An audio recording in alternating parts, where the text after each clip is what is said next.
Internet friends. It's another sunny Sunday, and I've been hanging out with some friends, and we've had the strangest conversation about food preferences.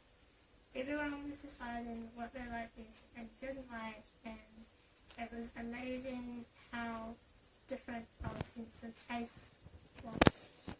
And it got me thinking about what are some of the reasons or why we can all be so different and what we liked and what we didn't like. So afterwards I finished hanging out with my friends, I went and did a bit of research. So today I thought I'd share with you some of the facts that I picked up about taste and taste buds and the influence that it has on why we like certain types of food.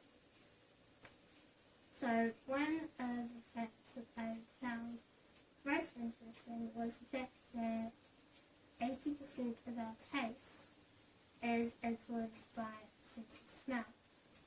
So it's not just solely what our tongue and our taste buds pick up. So to get like full flavour of something, we need both our sense of taste and our sense of smell. So for example, when you're sick and your nose is blocked up, that's why you can't always pick up the full flavour of things.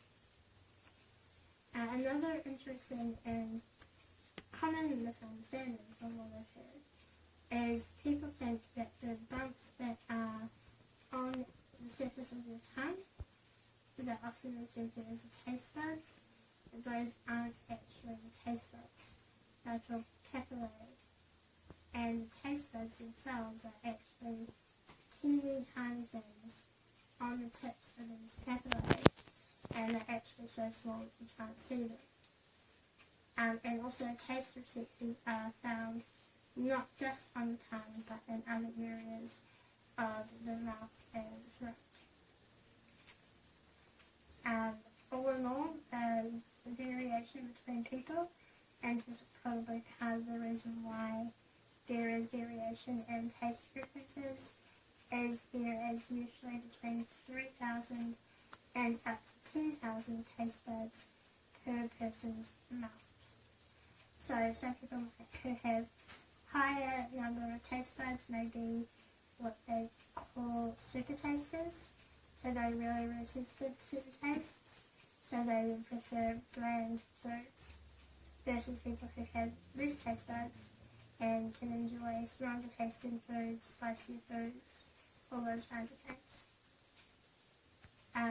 Taste receptors, as I said, aren't just on the tongue, and they're also not split into zones of picking up bitter, sweet, sour, salty, and those other things that we usually think is how it works. So the sense of taste for those different types of taste are actually everywhere in the mouth, so everywhere on the tongue. Another thing that affects how we taste things is the amount of saliva in your mouth. If your mouth is quite dry, you won't be able to pick up tastes very well at all, because your mouth and taste receptors in your taste buds need saliva in order to break down the little particles of food which tell the taste receptors what it is, what the taste is, what the smell is, all those things. And the final thing that influences, or one of the other major things that influences our taste preferences is found recently to be our genetics. So there is actually a genetic part to why we like certain tastes.